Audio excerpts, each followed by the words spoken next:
Are you a margarita man? Or a pepperoni picker? An anchovy advocate, or want the crust thicker? I was all of the above, which is one reason I got so fat. Because pizza is an incredible food. It tastes so good. It's so convenient to eat, and it can be topped however you like. Who doesn't enjoy a pizza? But I do want to be a better man, and though it's arguably fine for a once in a while, I wanted to see if I could come up with a better alternative. So today, we're comparing 4 different pizzas.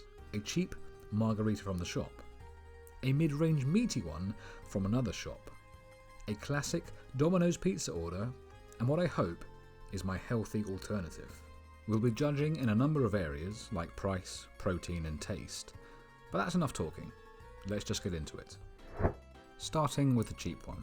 It costs £2.50. It's paper thin, so it only took 10 minutes to cook.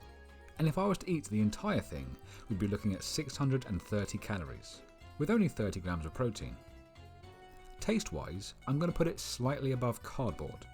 But so far, our cheapest competitor wins in all the categories. Time for a new competitor, the mid-range meat one. Being mid-range, I paid a mid-range price for it of £6.50. And because it was thicker and meatier, naturally it took a lot longer in the oven to cook. About 15 minutes. Protein-wise though, it almost doubled the cheap pizza's measly 30 grams. This contender had 53.4. But that protein surplus came at the cost of 1,176 calories. Taste-wise though, it was much better, and probably because it had a lot more fat. So at the end of round 2, the scoreboard looked like this. Time for the big boy, Domino's. A Domino's pizza sets you back $24.99 without a discount, and for that money, I could have gotten 10 of the cheap pizza. I went for the cheeseburger topping, and yes, my god, it's delicious, hands down the best so far. But a large one, and yes of course I'm going for a large pizza, is 2,171 calories.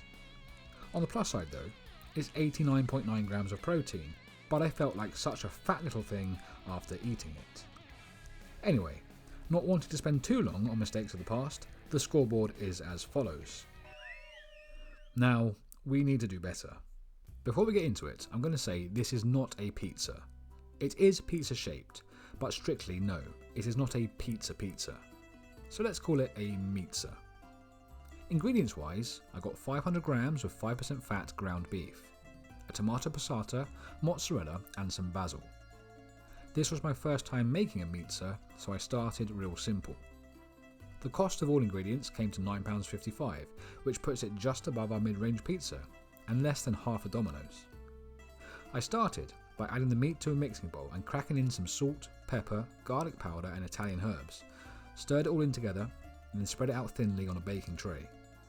Popped it in the oven for 15 minutes at 180 degrees Celsius, before taking it out and adding a couple of tablespoons of passata and about half the mozzarella. I turned on the grill in the oven and put it back in until all the cheese had melted. The whole process took about 30 minutes, which is about the same time as a Domino's delivery. Calorie wise though, it came in at around 800 calories, which is just above the cheap pizza, and protein wise, it defecated on everything else at 122 grams of protein. The taste, well, it needs refining, but it wasn't half bad. I'd put it under Domino's, but above the shop-bought meat pizza. At the end of this pizza experiment, this is how the scoreboard looked. On price, ours came third. On protein, it came first. On calories, second, and on taste, second too. On average, that's not bad. Pizza tastes good because it's heavy in carbs and fats, but I think with a bit of refining, we found a decent enough substitute that I feel healthier eating. And that's important to me. How about you? Thanks for watching. See you next time.